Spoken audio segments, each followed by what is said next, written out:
ponente muy especial que hemos invitado directamente desde Salesforce, por lo que queremos informarles que la sesión tendrá subtítulos en directo.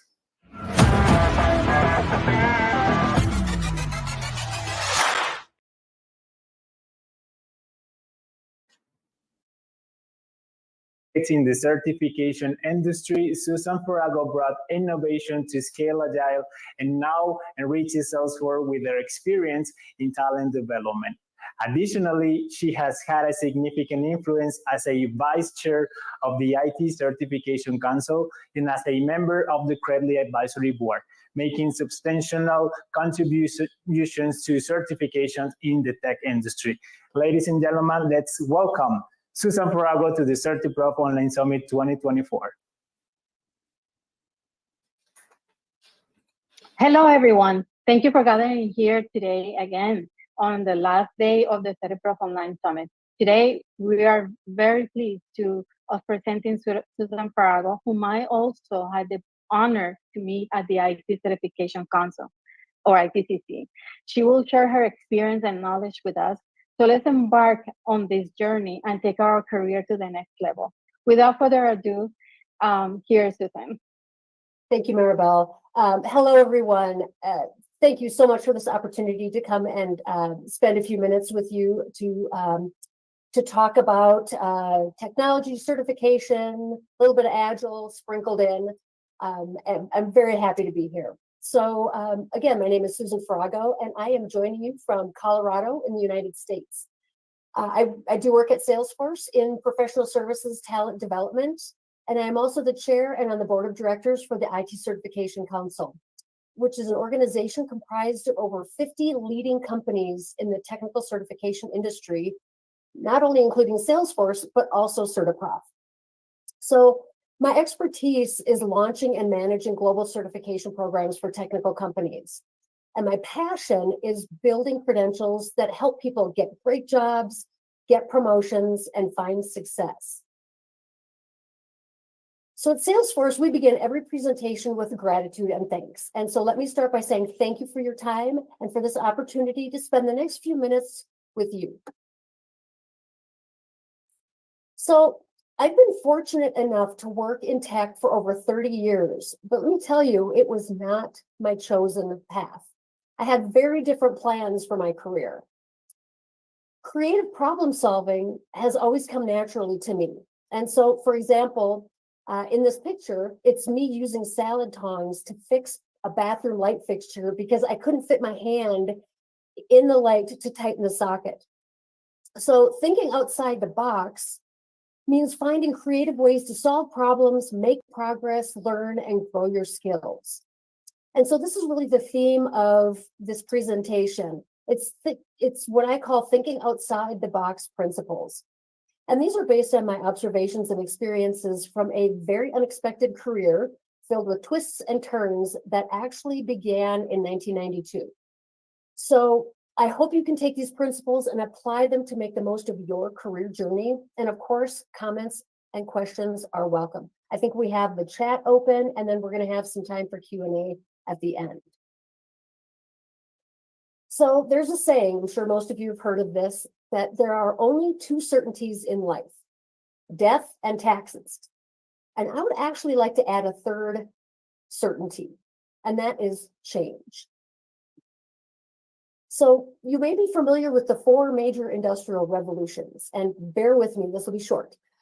So the first was in 1784, where we had mechanization, including steam and water power. The second was in 1870, where we had mass production and electricity. The third was in 1969, where we had electronics and IT systems really start to come into play. And then the fourth was in 2014, where we had cyber physical systems. And while there may be some debate over the general timelines, the third and fourth revolutions combined have happened in the last 55 years. So how is it possible to keep up with all this change? How can we learn all we need to know now and in the future? Is it through education, certification, experience, skills? So if you were fortunate enough to join Liberty Munson yesterday at the Certiprof session, I actually grabbed a quote from her, and I think she's right on the money. She said that skills are the currency of the future. And examples of this idea will come up time and time again throughout my presentation. So I have built in a few interactive polls for today, and I invite you to join in on the conversation by scanning the QR code or typing in the URL on your screen. And there are no wrong answers. Your results are anonymous, and I will share them with you in real time. So I'll give you just a second to grab your phones or for you to pull up a browser and type in this URL. And I'll be displaying these two things throughout the presentation as well. So if you don't get it this time, you can grab it next time. So our first poll: did you complete formal education for the job you currently have? Yes or no? I'll give everybody just a few minutes to go ahead and answer, or a few seconds rather.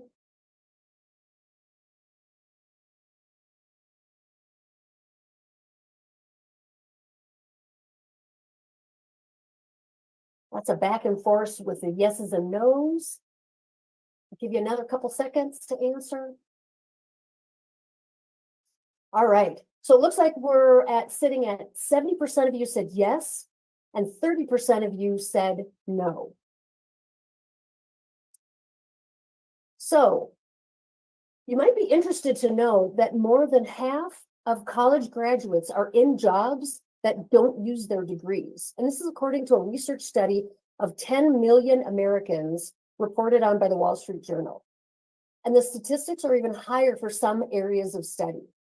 So for those 30% of you who answered no, and by the way, I'm also in that 30%, you're already thinking outside the box when it comes to your career.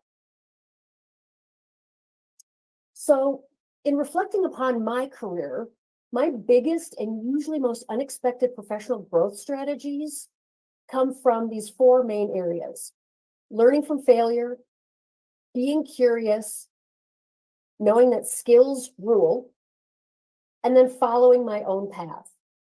So we're going to take a look at each one of these. So believe it or not, failure is an option in your career. And there's two outcomes to failure. The negative outcome is to simply stop and say, okay, well, that didn't work.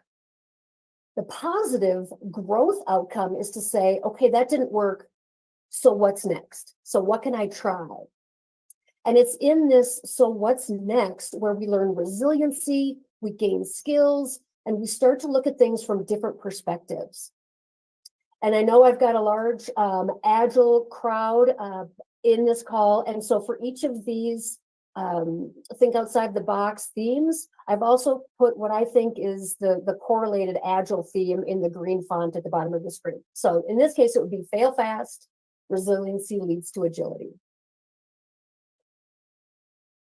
So I want to tell you a real short story about my career. And it actually began when I was in the 4th grade, or so I thought. So in 4th grade, I decided I was going to be a lawyer. So throughout high school and college, I worked towards being a lawyer. I worked at a law office as a summer job in high school. I was co-chair of the University Pre-Law Society. I even studied international law abroad in France for a semester. And at the start of my senior year in college, I prepared for and took the LSAT law school entrance exam. And I did not do well. So I thought, okay, I'll try again. And somehow I managed to do even worse the second time. So I thought, all right, well, I'm going to go ahead and apply to several law schools. And guess what? I got rejection letters from every single one of them.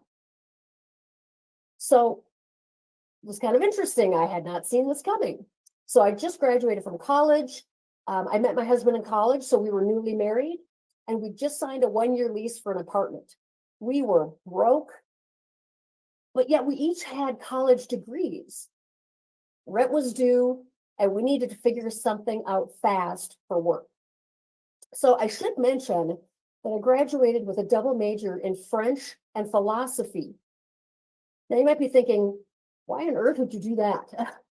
Well, philosophy was a recommended area of study for career in law because philosophy in its core teaches you how to think. And I've been taking French classes since the 8th grade, so that was an easy second major. But I was at a loss. What other skills did I have that I could put to work right now? So I had failed flat out. So I had to think, okay, what's next?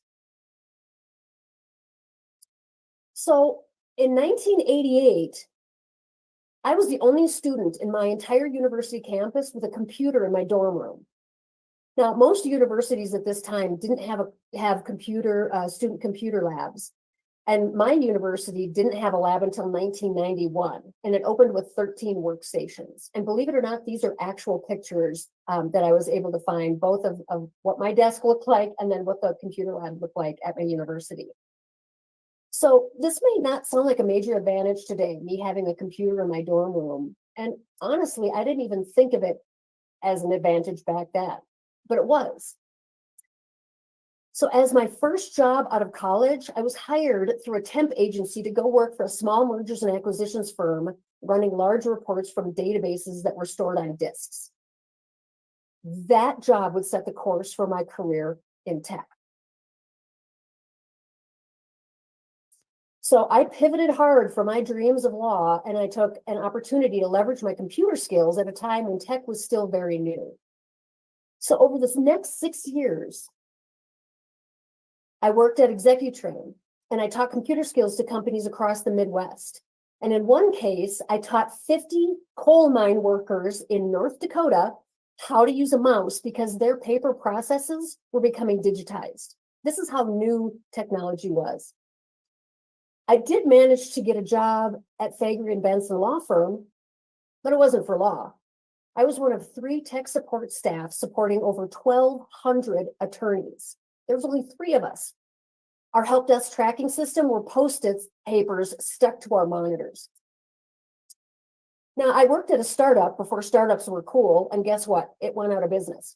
I lost my job. And then I ran a technical training department for an insurance company. They got bought. I lost my job. So at this time, my husband was offered a job in Texas, so we moved. Now, at this point, I had a lot of technical skills, so I thought finding a job would be really easy. I had applied for probably 30 or more jobs, and I was rejected for all of them. I would even make it into the interviews. Wouldn't get hired. So realizing the submit my resume and hope for an interview approach was not working for me, I was failing at finding a job. And so thinking about learning from failure and okay, that didn't work, so what's next? I thought outside the box. I walked into the IBM office lobby. I asked to speak to the head of training. And by the way, I didn't have a meeting or an interview. I was invited up to her office and I asked her for a job. I was hired 2 days later. Now, I had a lot of fun at IBM and I worked there for 10 years. And I took advantage of every opportunity I had to learn new skills. I also went back to school to validate what I had learned for the first 8 years of my career, and I got a master's degree. So this time around, instead of going to school and hoping to get a job based on my skills, I gained the skills and then I went back to school to get that piece of paper to show that I had the experience. But my ongoing curiosity led me to an unexpected shift in careers, which brings me to think outside the box principle number 2. Be curious. Now, I have always been curious. How do things work? Why are things the way they are? So for me, and for a lot of us, curiosity leads to learning. Learning leads to experiences which expand the skills you have in your career toolbox. So we've got another poll. And again, I'll give you just a few seconds to either scan in the barcode or the QR code, or you can just simply refresh the screen on your digital device. So the question is, it's an open-ended question, what is something new you learned or tried in your job in the past month?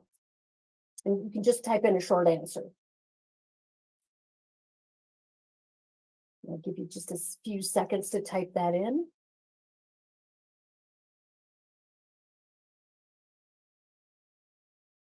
We've got a few things coming in.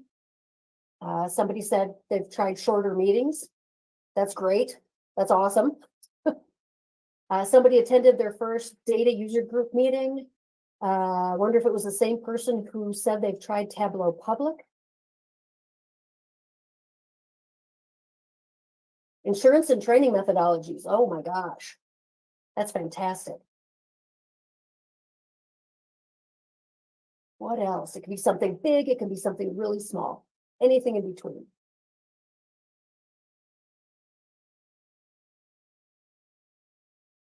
AI for developer certification programs. Excellent. I was wondering if I was going to see AI in here. How to improve my role as a product owner with AI. Excellent. IT knowledge. Fantastic.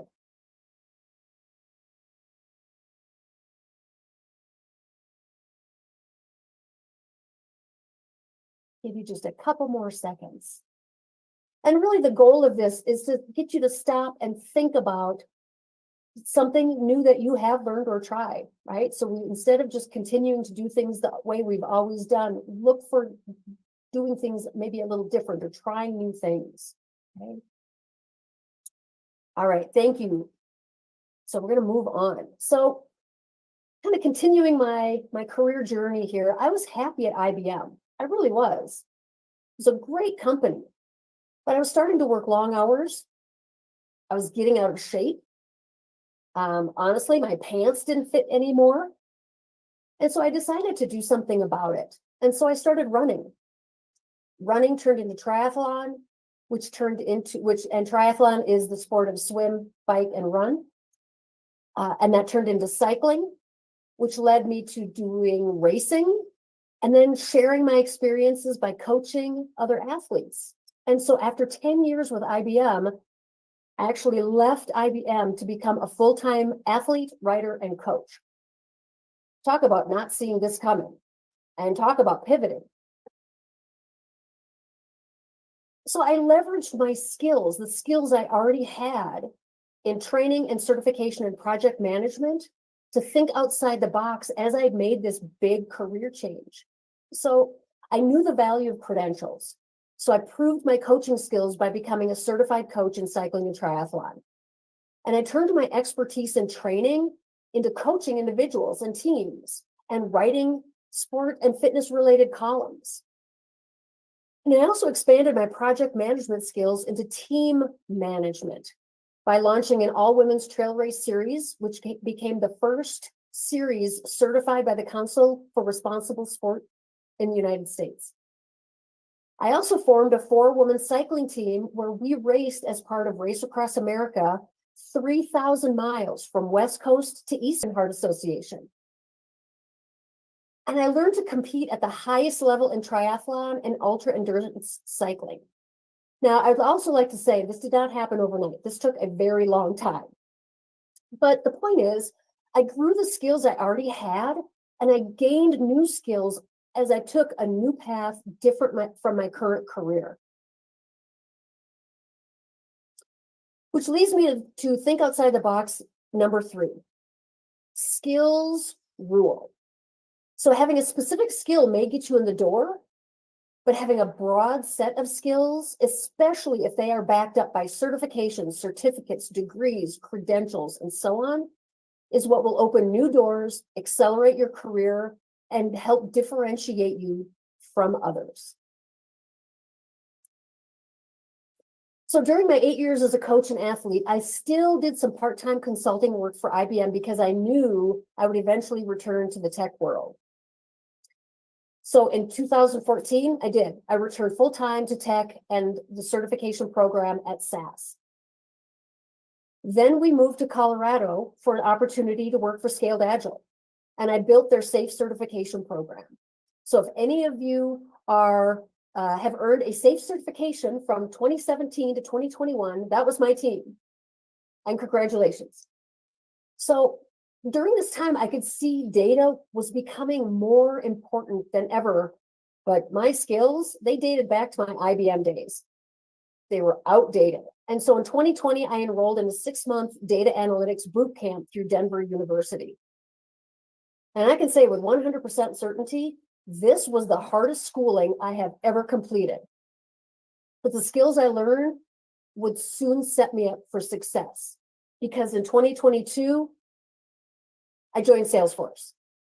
And I was able to combine my certification plus my data analytics skill set to shift into my current role, where I get to measure the impact of learning and adoption to show business value to Salesforce.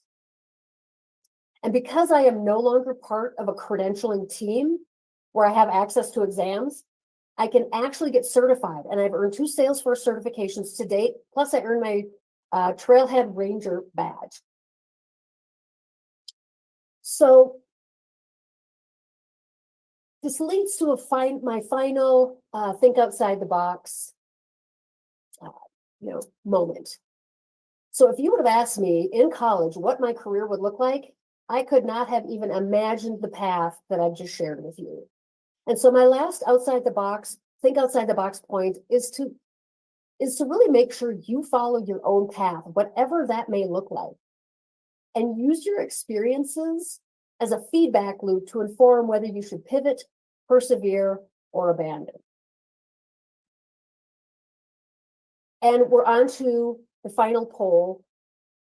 Again, I'll give you just a second to pull that up on your phone or scan this code.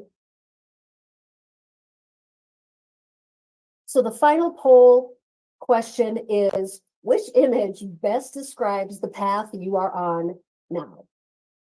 And there is no wrong answer. So I'll give everybody just a moment to go ahead and select their path.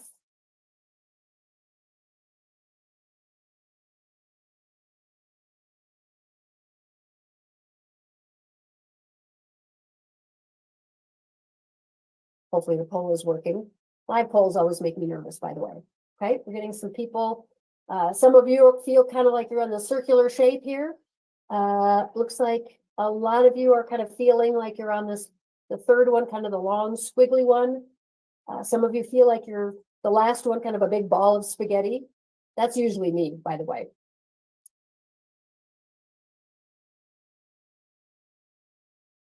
So the great thing about paths is that sometimes they're straight and predictable, but a lot of times they're a little curvy, and sometimes they're very curvy. We're not quite sure where we're going to end up. Looks like a few of you picked a straight line. That's my husband, by the way. He's very straight line, knows where he's going, not much deviation. All right. Thank you so much for joining me in the poll. And hopefully this gives you some insights as to where everybody else is at, along with yourself. So hopefully by now you've come to realize that success is never a completely straight line for anyone. And failure forces us to backtrack. Curiosity and growing our skills takes us into new and different directions. And along the way, we start to find our own paths. And so there's a phrase that I really like. It says forward, never straight. So as long as we're moving forward, doesn't have to be in a straight line, we're making progress. So I hope you've enjoyed our time together. I believe the session is probably something a little different than some of the other sessions through Certiprof, but I've shared some strategies that I hope will help you think outside the box in your professional growth. Learn from your failure. Be curious. Skills and credentials and certifications and degrees rule. And be sure to follow your path as you think outside the box. And if you're wondering if I still coach and race, I no longer coach, but I do get out and race from time to time. And these two pictures are taken from 2 different races, a trail race and a mountain bike race that I did here in very snowy Colorado in February. So with that, I'd like to open it up for questions. And I also have my email and LinkedIn information for you. If you've got any questions in the future, please feel free to reach out.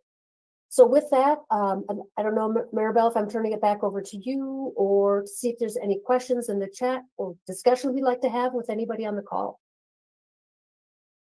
Yes, thank you. I can't thank you enough, Susan, for this amazing session. It is amazing how not to be afraid of pivoting though.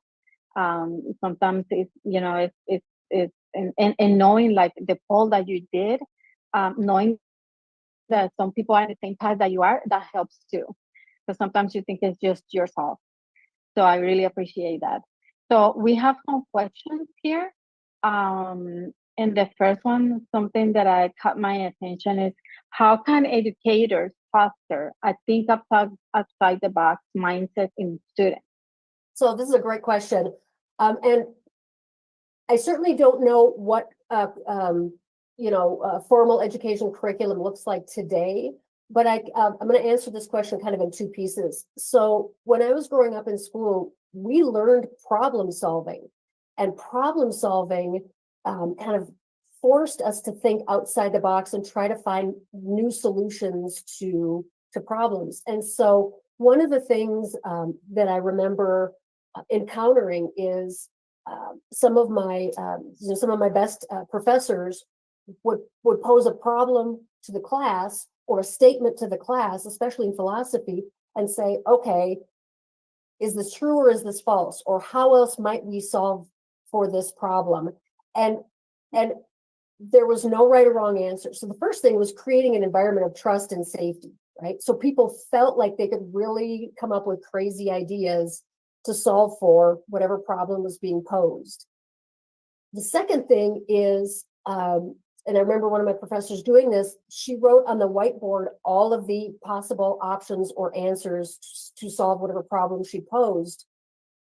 And it was really enlightening to hear what other students came up with. And so again, it was that creating that safe space, having a really open discussion, and anything went, no matter how crazy the idea was, anything went. And so once the ideas started generating, then they kind of took it to the next step to say, okay, let's pick 4 of these ideas and run with them and see how we can use them to actually solve for this problem.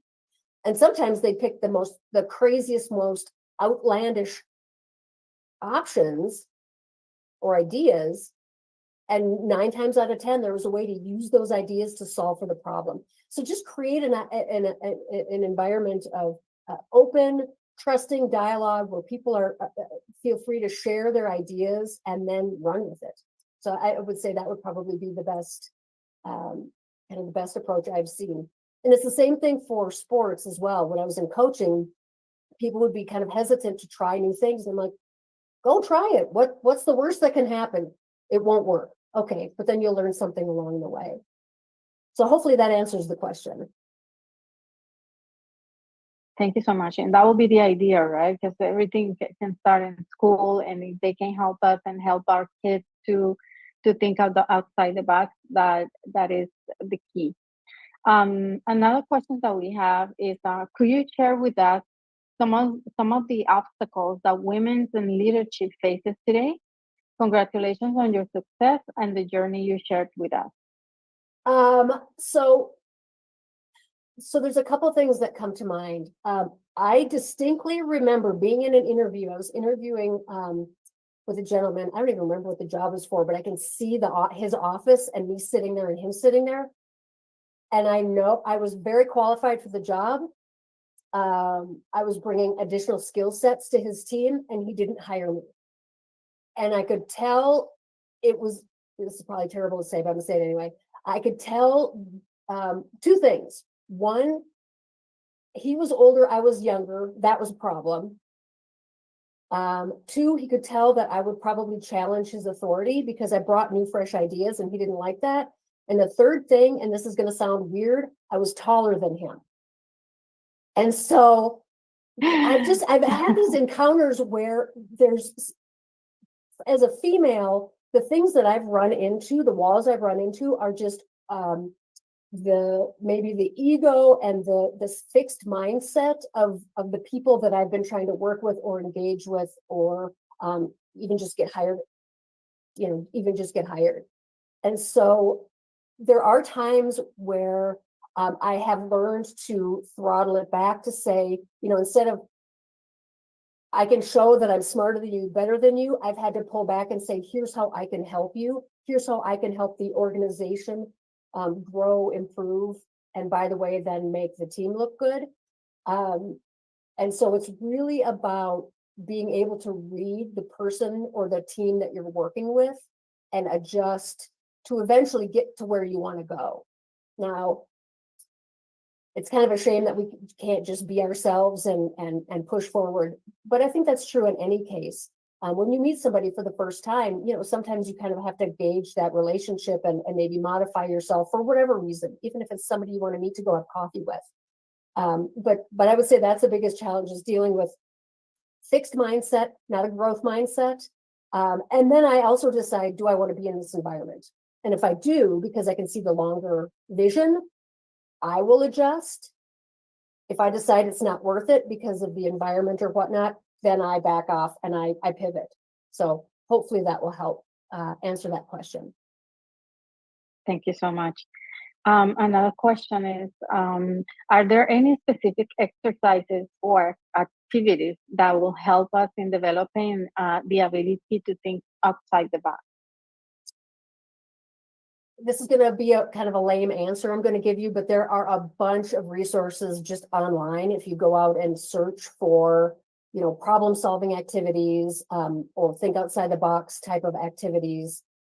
Again, kind of going back to my schooling days, and it really depends on the audience that you're working with. But going back to my schooling days, we had to do an exercise. I'm going to try to remember the details, where we had to suspend a really heavy bucket, and all we could use was spaghetti, like hard spaghetti. And so we had hard spaghetti and tape, I think it was. And so we had to construct some type of apparatus. Was it just a straight line? Was it something that had supports out of spaghetti so that it would ultimately carry the weight of the this heavy bucket?